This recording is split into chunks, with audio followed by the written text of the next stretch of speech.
أعوذ بالله من الشيطان الرجيم. Pada kesempatan ini kita akan bahas tentang keajaiban istighfar.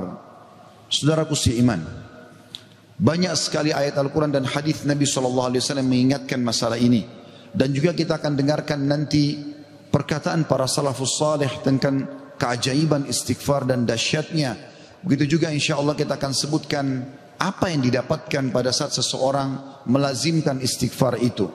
Mungkin sebagian orang terlintas di benaknya, istighfar kami semua sudah tahu. Tapi pertanyaannya, apakah anda sudah rutinkan? Nanti akan lebih jelas insya Allah dengan statement para ulama salaf tentang masalah ini. Beranjak bahasan kita saudaraku seiman, perintah Allah subhanahu wa ta'ala kepada nabinya Muhammad sallallahu alaihi wa ala alihi wa sahbihi wasallam yang sudah diampuni dosanya yang lalu dan akan datang. Allah berfirman, A'udzu billahi minasyaitonir rajim, dalam surah An-Nasr ayat 3, fasabbih bihamdi rabbika wastaghfir innahu kana ghaffara.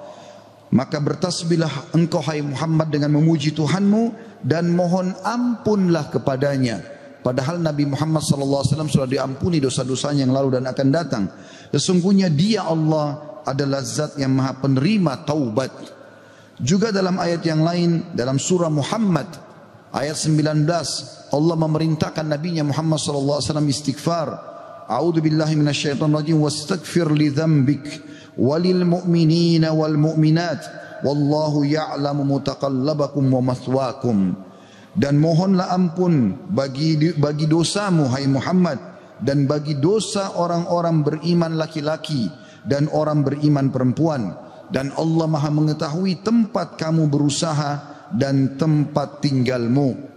Juga baginda Nabi sallallahu alaihi wa ala alihi wa sahbihi wasallam bersabda, wallahi inni la astaghfirannallah wa atubu ilahi fil yawmi aktsara min 70 marrah. Demi Allah, padahal beliau tidak butuh untuk sumpah, tapi untuk memastikan tentang pentingnya pengucapan istighfar di lisan setiap orang di antara kita. Beliau mengatakan, demi Allah, aku selalu beristighfar kepada Allah. Artinya pengucapan permohonan maaf kepada Allah dan bertaubat kepadanya. Maksudnya mengucapkan ikrar tidak akan mengulangi kesalahan dalam setiap harinya lebih daripada 70 kali. Dan hadis ini hadis sahih diriwayatkan oleh Imam Muslim. Juga dalam riwayat yang lain Nabi SAW sebutkan fil yaumi mi'ata marrah, dalam setiap hari sampai 100 kali. Saudaraku seiman, para ulama salaf menjelaskan kepada kita bagaimana kedudukan istighfar. Bermula dari perkataan sahabat yang mulia Abu Musa al-Ash'ari radhiyallahu anhu. Beliau mengatakan, dahulu kita memiliki dua pelindung dari azab atau siksaannya Allah. Salah satunya telah pergi, yaitu keberadaan Rasulullah sallallahu alaihi wa ala alihi wa sahbihi wasallam di tengah-tengah kita. Selama Nabi masih hidup sallallahu alaihi wasallam, mereka tinggal datang ke Nabi mengatakan mohon ampunlah untuk kami.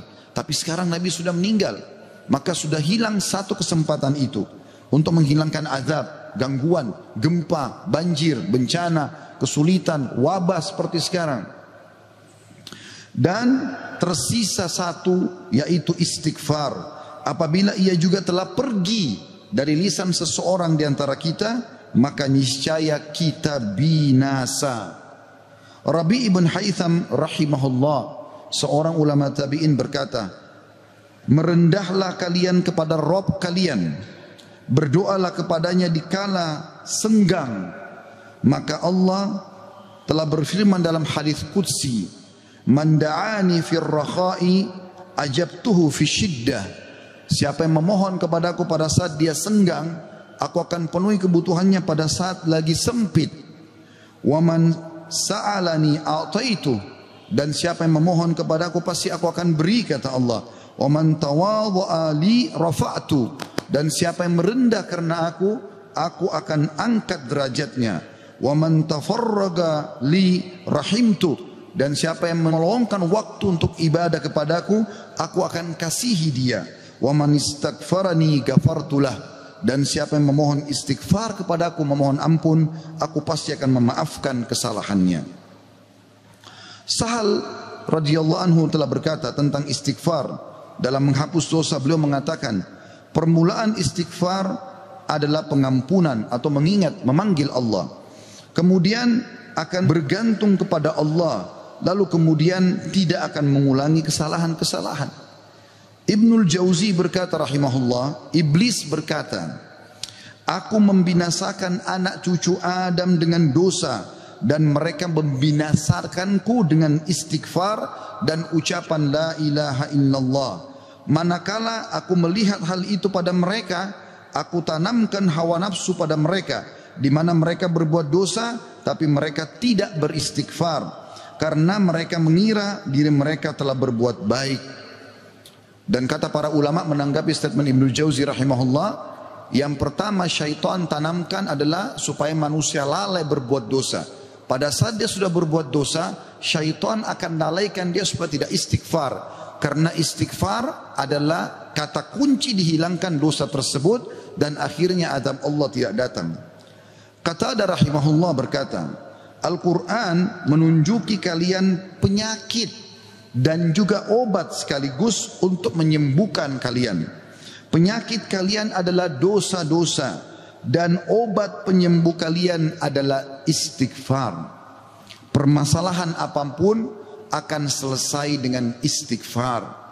Andai saja sebuah wilayah disepakati dari pemimpinnya sampai masyarakatnya memasyarakatkan dan membudayakan istighfar di lisan mereka, di meja-meja makan mereka, di halaman rumah mereka, di meja-meja kerja mereka, di masjid mereka, di pasar mereka, demi Allah wahai saudaraku seiman, permasalahan di wilayah itu akan selesai semuanya, dan rezeki akan terbuka seluas-luasnya.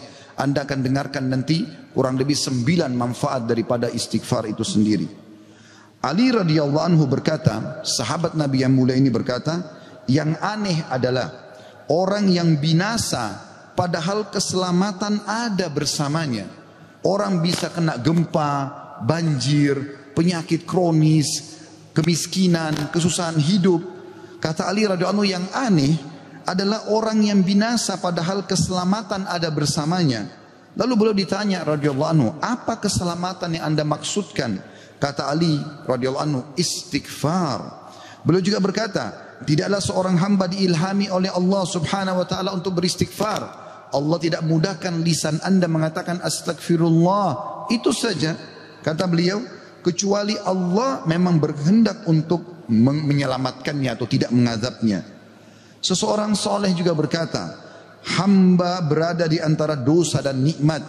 Keduanya tidak akan menjadi baik kecuali mensyukuri nikmat dan istighfar dari dosa-dosa.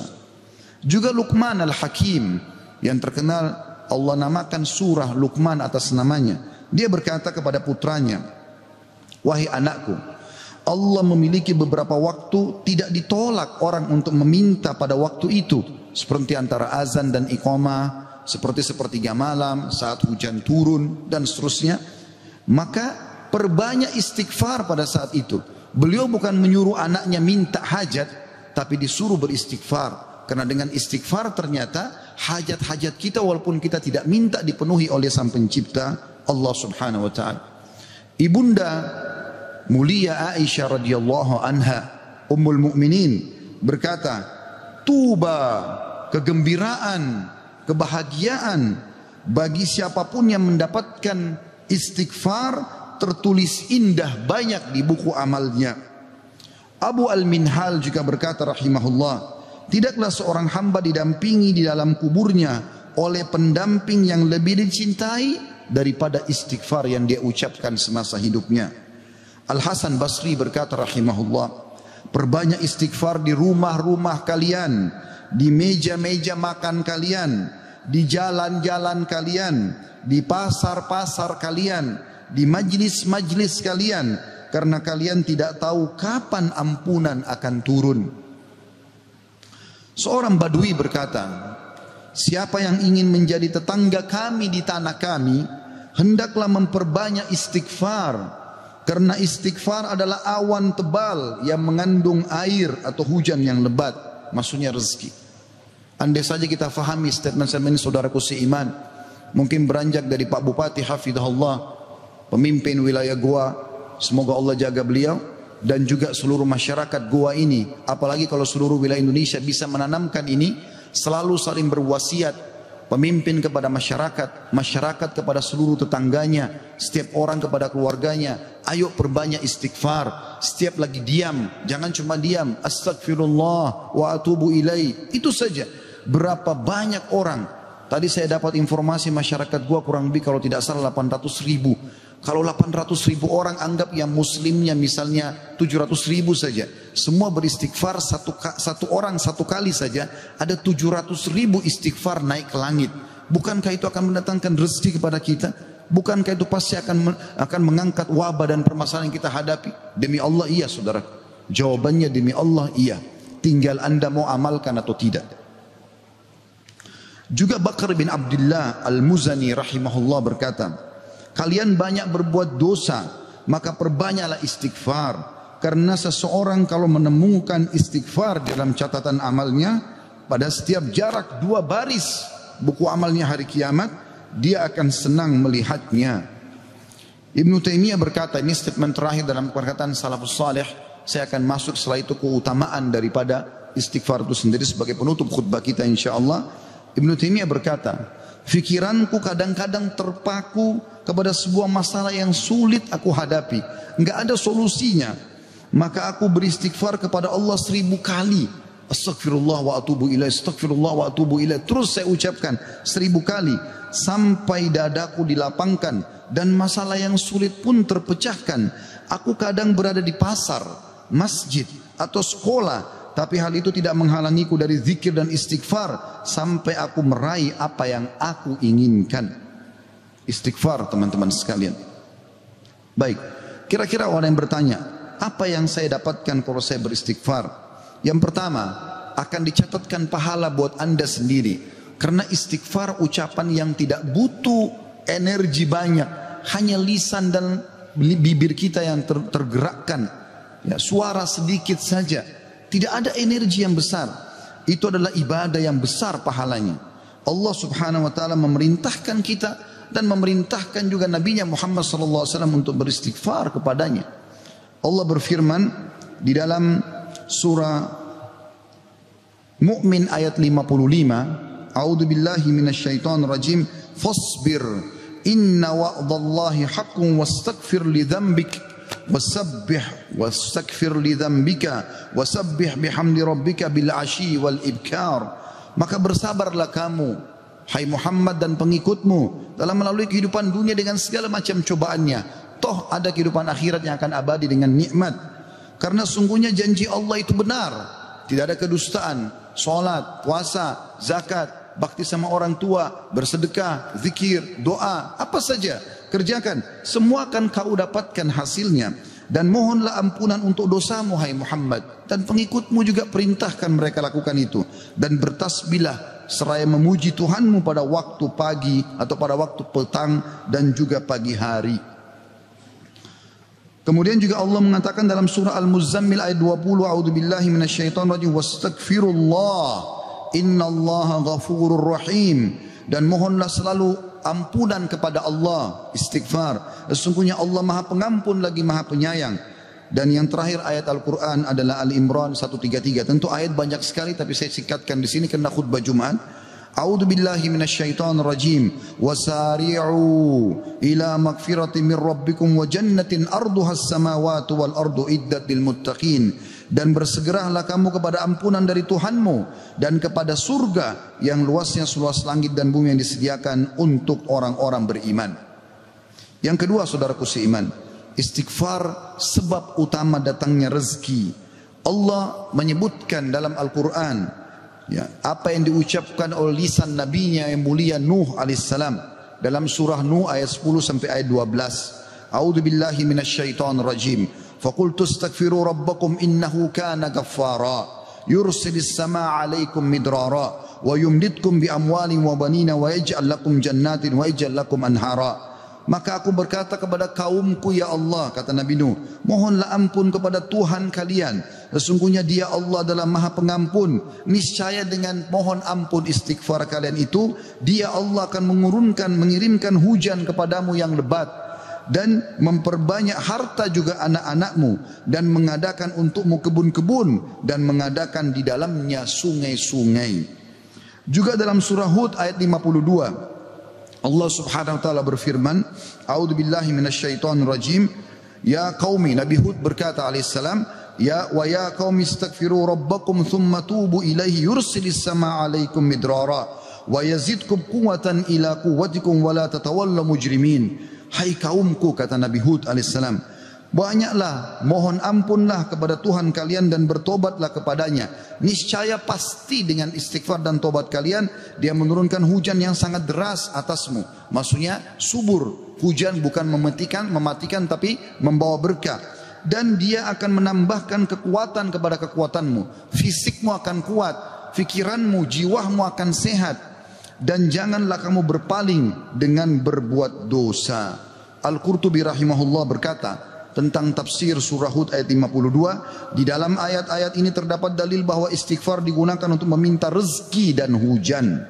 Juga Ibnu Katsir berkata rahimahullah dalam tafsir beliau surah Hud ayat 25, jika kalian bertobat dan memohon ampunan kepada Allah serta kalian mentaatinya, niscaya Allah akan memperbanyak rezeki kalian, memberikan kalian minum dengan nikmat-nikmat langit, mengeluarkan untuk kalian nikmat-nikmat bumi, menumbuhkan untuk kalian tumbuh-tumbuhan, mengalirkan untuk kalian air, dan menjadikan untuk kalian kebun-kebun. Di dalamnya terdapat berbagai macam buah-buahan, dan dia menyelingi di antara kebun-kebun tersebut sungai-sungai yang mengalir. Yang ketiga, saudaraku seiman, istighfar sebab masuk ke dalam surga. Sebagaimana kita sudah tahu bersama-sama, salah satu zikir pagi dan petang yang sangat dianjurkan adalah membaca Sayyidul Istighfar, tuannya istighfar, yaitu lafadznya sebagaimana dinukil dari Nabi SAW. Beliau mengatakan, Allahumma anta rabbi, la ilaha illa anta khalaqtani, wa ana abduka wa ana ala ahdika wa wa'dika mastata'tu, a'udhu bika min syarri ma sana'tu, abu'u laka bi ni'matika alayya wa abu'u bidzambi, faghfirli fa innahu la yakfiru dhunuba illa ant.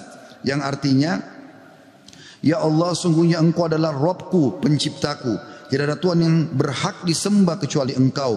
Engkaulah yang telah menciptakanku dan aku adalah hambamu. Aku senantiasa berada dalam perjanjian bersamamu. Maksudnya mentauhidkan Allah dan tidak bermaksiat. Dan aku yakin akan janjimu tentang pahala bagi orang-orang mukmin semampuku. Aku berlindung kepadamu dari kejelekan yang aku perbuat. Aku mengakui nikmatmu kepadaku, serta aku mengakui dosaku. Oleh karena itu ampunilah aku, karena sungguhnya tidak ada yang mengampuni dosa kecuali Engkau. Kata Nabi SAW, siapa yang mengucapkan ini, man qalaha minan nahari mukinan, dia yakin, besok dia ucapkan di siang hari atau pagi hari dengan yakin dalam hatinya, famata min yaumihi, kemudian dia meninggal pada hari itu, qabla an yumsiya, sebelum tiba di sore hari, fahuwa min ahlil jannah, dia pasti masuk ke dalam surga. Wa man qalaha minal laili wa huwa muqinun biha, dan siapa ucapkan walaupun sekali saja di malam hari, famata, maka kemudian dia mati, qabla an yusbih, sebelum dia tiba pagi hari, fahuwa min ahlil jannah. Yang keempat, istighfar adalah sebab dihapuskannya dosa. Mohon maaf kalau sedikit panjang, saya minta waktu sekian beberapa menit lagi. Kata ada berkata radhiyallahu rahimahullah, sesungguhnya Al-Quran menunjuki kalian tentang penyakit dan penyembuhannya, yaitu dosa adalah penyakit dan penyembuhannya adalah istighfar. Allah berfirman, a'udzubillahi minasyaitonir rajim, dalam surah Al-Imran 135, walladzina idza fa'alu fahishatan aw zalamu anfusahum dzakarullaha fastaghfiru lidzunubihim wa man yaghfiru dzunuba illallah wa lam yusirru ala ma fa'alu hum ya'lamun. Dan juga orang-orang yang apabila mengerjakan perbuatan keji dan menganiaya diri mereka, kalau mereka buat dosa, maka mereka ingat kepada Allah lalu mereka memohon ampun terhadap dosa-dosa mereka, dan siapa lagi yang dapat mengampuni dosa selain Allah, dan mereka mereka tidak meneruskan perbuatan dosa itu sedang mereka mengetahuinya. Kemudian teman-teman sekalian, selanjutnya adalah yang kelima, istighfar mencegah hukuman dari Allah Subhanahu wa taala. Saya ambil satu saja. Al Hasan Basri rahimahullah berkata, wahai anak Adam, meninggalkan dosa lebih ringan bagimu daripada mencari taubat, dan ketahuilah bahwasanya pada saat kau meninggalkan perbuatan dosa, atau kau beristighfar pada saat berbuat dosa, maka azab Allah tidak akan datang. Karena Allah berfirman dalam surah Al-Anfal ayat 33, A'udzubillahi minasyaitonir rajim, wa ma kana Allah liyu'adzibahum wa anta fihim, wa ma kana Allah mu'adzibahum yastaghfirun. Dan Allah sekali-kali tidak akan mengadab mereka sedangkan kamu berada di tengah-tengah mereka, hai Muhammad, dan tidak pula Allah akan mengadab mereka sedang mereka selalu memohon ampun. Yang keenam, istighfar sebab diangkatnya derajat. Dalam sebuah hadis, ajarkan bab ini kepada anak anda. Dalam hadis riwayat Ahmad dengan sanad hasan, kata baginda Nabi SAW, Inna Allah Azza wa Jalla yarfa'ud darajati lil abdi salihi fil jannah, fayaqulu ya Rabbi anna li hadhihi, fayaqulu bi istighfari waladika lak. Sesungguhnya Allah yang maha suci dan maha tinggi mengangkat derajat seseorang hamba saleh di surga sehingga dia bertanya, yang sudah mati diangkat derajatnya tinggi di surga. Hamba ini bingung, dia tidak pernah merasa berbuat amal yang bisa membawa dia ke derajat itu. Lalu dia bertanya, wahai Rabbku, dari mana nikmat ini hamba dapatkan? Maka kata Allah SWT, dari istighfar anakmu untukmu. Yang ketujuh, istighfar adalah sebab disucikan hati. Sebagaimana Nabi SAW bersabda, Innal mu'mina idha adzamba dzamban kanat nuqtatan sauda'u fi qalbihi. Kalau seorang mukmin berbuat dosa akan menjadi titik hitam dalam hatinya. Fa in taba wa naza' wastaghfara su'ika qalbuhu minha. Kalau dia bertaubat kemudian dia beristighfar kepada Allah, meninggalkan dosanya, maka akan diangkat noda hitam itu dalam hatinya. Fa in zadat hatta taglufa qalbuhu فذلك الران الذي ذكره الله في كتابه كلا بران على قلوبهم ما كانوا يكسبون.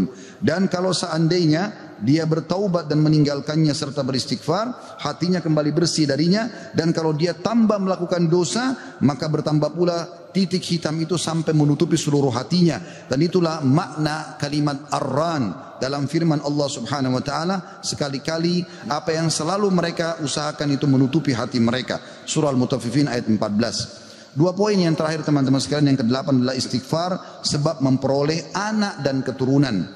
Dinukil dalam sebuah riwayat disebutkan oleh Abu Hanifah rahimahullah dalam musnadnya, bahwasanya seseorang datang mengeluh dari Jabir bin Abdullah radhiyallahu anhu, seseorang mengeluh kepada Nabi SAW lalu berkata, ya Rasulullah, ya sesungguhnya orang semua punya anak tapi aku sendiri yang tidak punya anak. Maka kata Nabi SAW, mana kau dari dua senjatamu, memperbanyak sedekah dan istighfar, maka dengannya kau akan diberikan rezeki. Kata Jabir bin Abdullah, orang itu pun mengamalkan, lalu saya menyaksikan orang itu dikaruniai 9 orang anak, semuanya laki-laki. Kesembilan dan terakhir adalah istighfar sebab menikmati kesehatan dan kekuatan. Sebagaimana dijelaskan dari dalam surah Hud ayat 52, dan sudah saya bacakan tadi ayatnya, saya tidak ulangi, tapi potongan ayatnya adalah yazidkum quwwatan ila quwwatikum. Istighfar menyebabkan bertambahnya kekuatan di atas kekuatan. Izinkan saya teman-teman sekalian menyampaikan sebuah kisah yang berhubungan dengan masalah ini, atau dua buah kisah ringkas. Ada seseorang di Irak dulu pernah berdagang, kemudian dia menemukan semua pedagang di pasar laku barangnya kecuali dia, dan dia orang miskin. Dia mengatakan, saya pun duduk di dekat barang saya sampai menjelang sore belum laku-laku. Maka tiba-tiba saya mengingat firman atau sabda Nabi SAW, man aksara istighfar, siapa yang memperbanyak istighfar, ja'alallahu lahu min kulli hammin faraja. Allah akan berikan kelapangan dari setiap kesedihannya, wa min kulli dikin makhraja, dan jalan keluar dari setiap masalahnya. Dan juga razaqahu min haitsu la yahtasib, maka Allah akan berikan rezeki dari tempat tidak disangka-sangka. Maka dia bilang, saya pun beristighfar kepada Allah, dan terjadi satu keajaiban yang luar biasa. Ternyata datang kepadaku hampir seluruh pedagang pasar datang, dan mereka memperebutkan barang daganganku. Terakhir kisah seseorang yang bernama Abu Yusuf, saudaraku seiman, di musim haji, seorang syekh, dalam kisah ini tidak disebutkan namanya siapa, sedang menyampaikan masalah istighfar. Datang seseorang setelah pengajian bernama Abu Yusuf lalu berkata, Syekh, saya ingin bercerita tentang manfaat istighfar yang anda sampaikan tadi. Kata syekhnya, silakan. Dia bilang, saya menikah bertahun-tahun tidak punya anak sama sekali, dan saya sama istri saya sedih. Lalu satu waktu saya pernah mendengarkan sebuah siaran tentang makna Ya, firman Allah SWT surah Nuh ayat 10 sampai ayat 12 tadi sudah saya bacakan ayatnya, bahwasanya orang kalau istighfar akan diturunkan hujan dari langit, diberikan keturunan dan juga harta.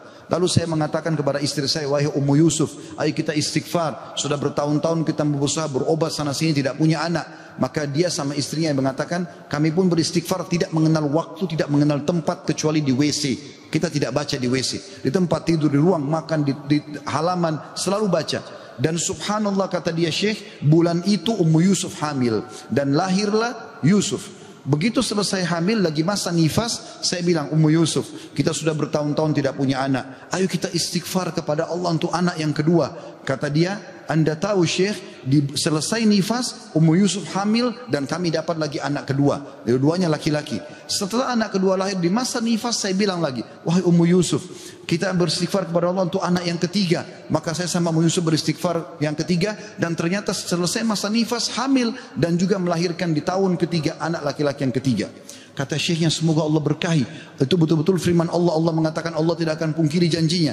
Dia mengatakan belum selesai kisah saya Syekh. Setelah itu Ummu Yusuf berkata, wahai Abu Yusuf, kita berhenti dulu istighfar untuk mohon anak, istighfar untuk yang lainnya, tapi permohonan anak berhenti dulu sampai anak-anak besar.